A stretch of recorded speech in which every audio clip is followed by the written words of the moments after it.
আসসালামু আলাইকুম, কি অবস্থা সবার? তো আজ আমি বেশি দেরি করব না। আজকে আমরা সোজা একদম কাহিনীতে চলে যাব। শ্মশান ঘাট পার্ট 2।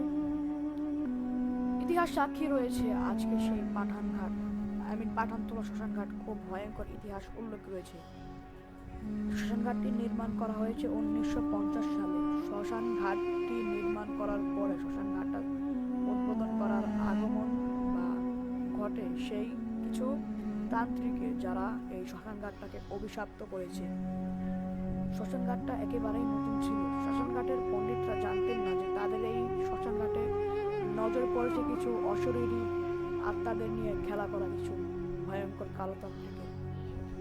সেখানে করা হয় কালযত ইতিহাসে উল্লেখ রয়েছে এই দেশের শ্মশান ঘাটটি তার উপরে জীবিত মানুষ এনে পোড়ানো হয়েছে এবং কি সেখানে বাচ্চারও বলি দেওয়া হয়েছে। কালো জাদুর মায়া আচ্ছিন্ন হয়েছে শ্মশান ঘাটটি। সেখানকার এক একটা বালুকণার জন্য মনে করিয়ে দেয় সেই লোমহর্ষক ভয়ঙ্কর ঘটনার কথা।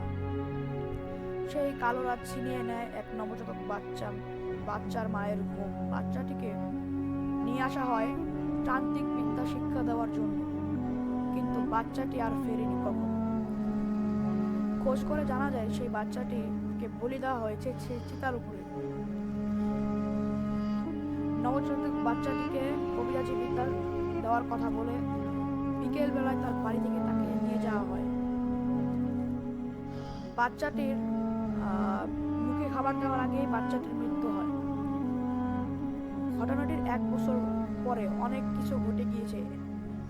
একদিন হঠাৎ করে সেই রাস্তা দিয়ে একটি মহিলা যাচ্ছিলেন। একটি বৃদ্ধ মহিলা ছিলেন। গা ছমছমে শীতের এই রাতে রাস্তায় কোথায় এক হেরিকেন নিয়ে যাচ্ছিলেন এক মহিলা।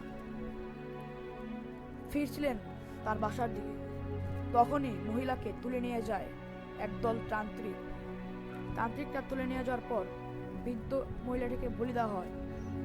বৃদ্ধ মহিলাটির শুষ্ক দেহ যেন তার রক্তে রক্তাক্ত করে দেয় তাদের তন্ত্রমন্ত্র দ্বারা। মহিলাটি ছিলেন হিন্দু ধর্মের এক সন্ন্যাসী। মারা যাওয়ার পূর্বে তাদেরকে অভিশাপ দিয়ে যায় তারা সবাই রক্তভূমি করে মরবে। ঠিক তার কয়েক মাস পর তারা যখন হিমযজ্ঞ বা মহাকালযজ্ঞ করতে যায়, তখন একটা লাশ তাদের প্রয়োজন ছিল। সেই লাশটা যেরকম মরাল অফ দ্য স্টোরি, তোমরা মনে করছো কবরস্থানের পাশে দিয়ে তো অবশ্যই গিয়েছিলে বা কোনোদিন গেছো কবরস্থানের জায়গায়। তো সেখান থেকে একটা কবরস্থানের জায়গায় লাশ আর কি আনা হয়। লাশটা যখনই কাঁধে নেয়, লাশটার ভার 5 জন মানুষের সমান হয়ে যায়। লাশটা তখন জীবিত হয়ে ওঠে।